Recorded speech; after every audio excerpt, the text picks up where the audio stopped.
This recipe is straight from the Mughal kitchen's Shahi chicken curry, just as luxurious and rich as its name.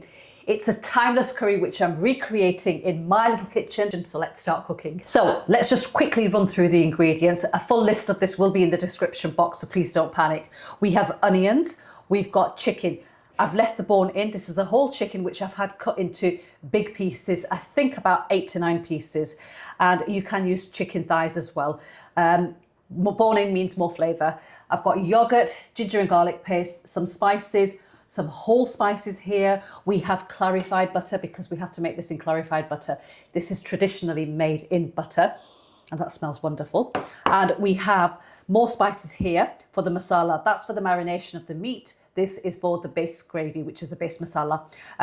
We've got here some melon seeds, some cashew nuts, and some cream, which we're going to be making a wonderful, smooth, creamy paste, which is going to give us that really luxurious flavour. And just to finish off, obviously, we've got homemade garam masala and coriander. The first step in the recipe is to marinate the chicken. So in with the ginger and garlic paste, the yogurt. I'm using Greek yogurt here, which I've whisked. Turmeric, salt and garam masala. Simple, simple. Just add all that in. And then just mix that into that chicken and just set that aside, and then we can continue on with the onions. That smells good. It's gone all over my face. And you. Oh, that's it. Oh God. Shoot. So that's how it looks. Look at that. Right, I'm going to add around 2 to 3 tablespoons of clarified butter into this. Homemade, otherwise. Yeah. And if you don't know how to clarify butter, I do have a recipe.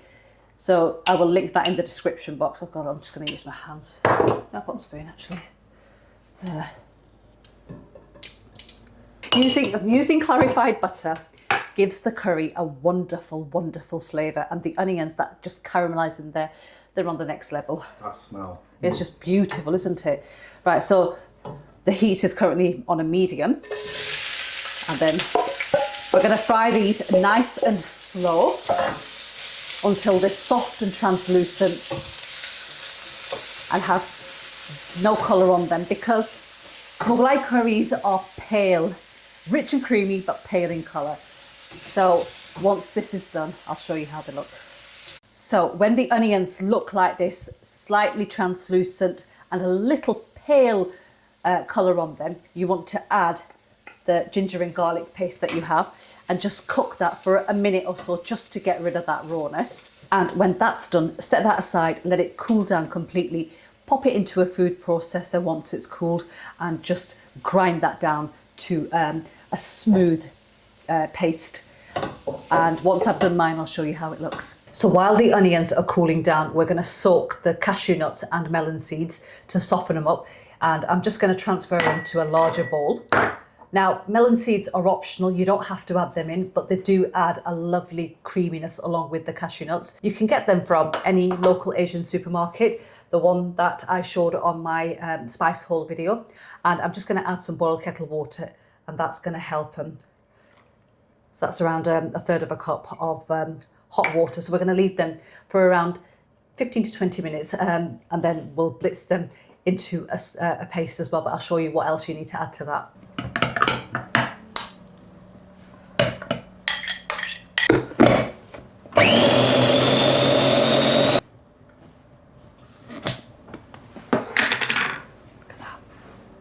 Okay, so once you have pureed your onions and your ginger garlic that was in there, I am now going to add a further tablespoon, a heaped tablespoon of clarified butter into the same pot that we fried our onions in. Right, so once the butter has melted, my heat setting is on a medium. I'm going to throw in all the whole spices and just fry them for about 30 seconds or so, just to infuse that oil.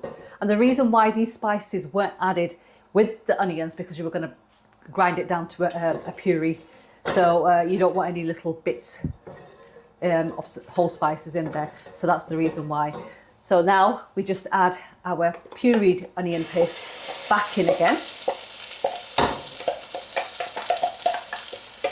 Make sure you get all of it out as much as possible.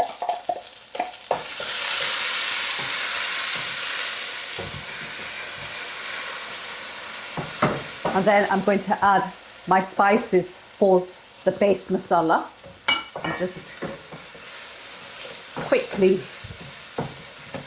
give that a mix because you don't want to burn them. Just going to lower the heat slightly so it's on a low now. And you probably think that there's not a lot of butter in there, but it will come out.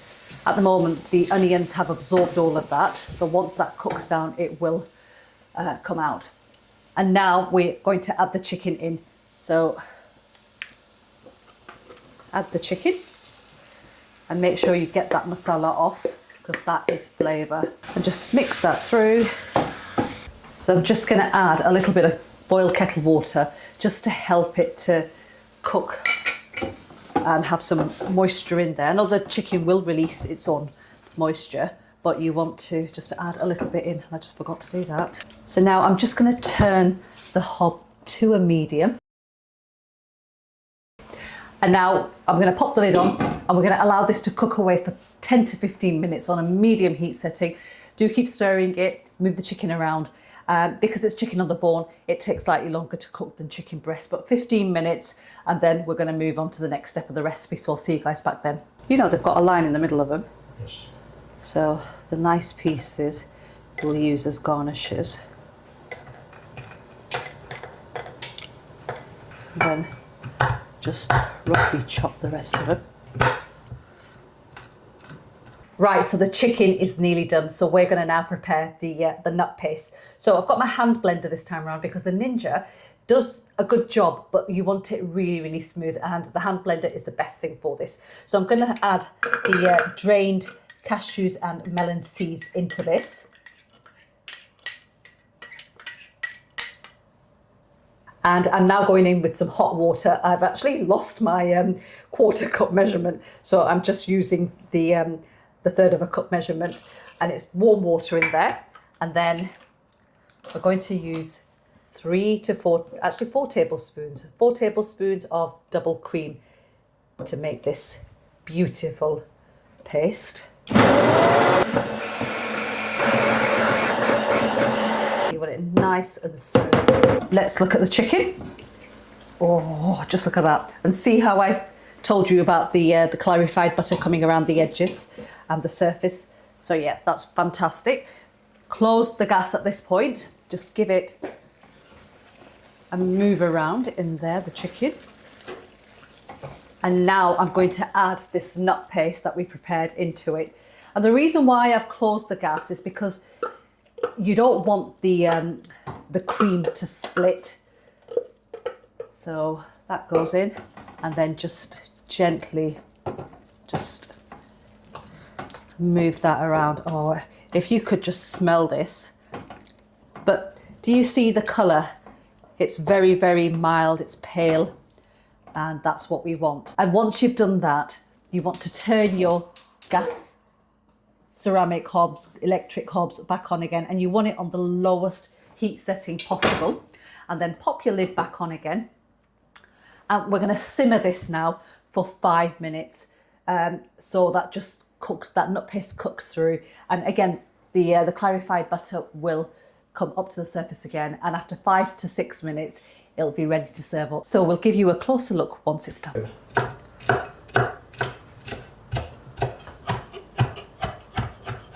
So it's been around 6 minutes that the nut paste has been...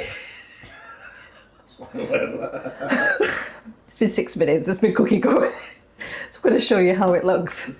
Smells absolutely delicious. I'm going to get a close-up of that, darling. So now I'm going to add the finishing ingredients, which is homemade garam masala. So just sprinkle that over. And again, I have a recipe for this, so please check out the description box. Now, this is completely optional. This is honey, and I'm just going to add a squeeze of that over. This just gives it a lovely flavour. You don't have to add this in, it's optional. So just give that a mix, right, okay. And now I'm going to turn my hob off because this is ready. Look at that. That looks amazing. Just look at those chicken pieces, absolutely beautiful. Make sure you mix that honey in. It just balances the dish out. And the last thing we need to add is just fresh coriander right over, just like that. And there you have it, my Shahi chicken curry.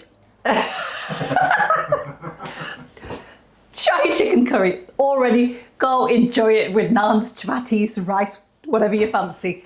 Enjoy, guys. Till the next one, take care and happy cooking. Forgot to add these. So just garnish with some chopped cashew nuts on top, just like that. Perfect.